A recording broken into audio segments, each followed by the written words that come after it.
Shubor nakaslem jong unongsan Hima.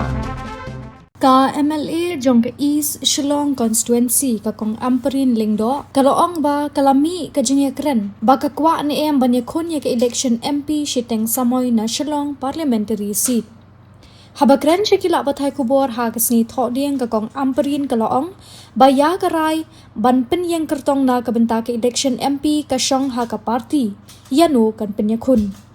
Kakong Ampareen kaloong baka party karay ha kabayday bat u ne ka kertong bat ka party kan hap ban ya minjer na u ne ka kertong haswa ban penpenapat ba ya ka kerteng kaloong lakan ya kun em ha ka election MP Shiteng Samoi ya kata kan hap ban shimrai da ka party kakong Ampareen kaloong ru ban nalor ka election MP Shiteng Samoi ka party kan hap ru ban perkhat ha ka bayday bat ka jing penkre jong ka party na ka Bynta ka election MLA 8,000 apufra with the Lok Sabha seat.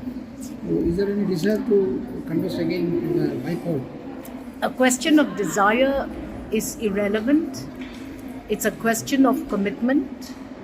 A political party would decide on a candidate, and that candidate's consent will be sought.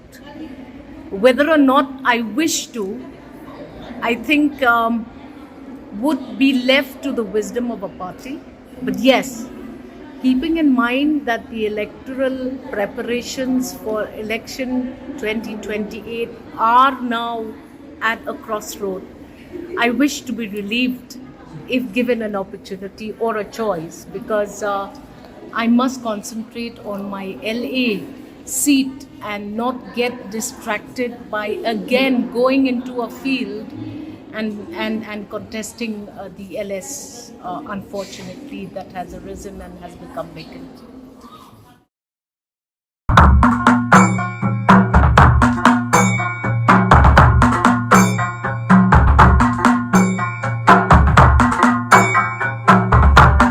Ladang ya don kanu ka kamru ka bangin hap ya keren ya penbej ki kamru ku mengalong ya pimenem don kamra songkai ni songin.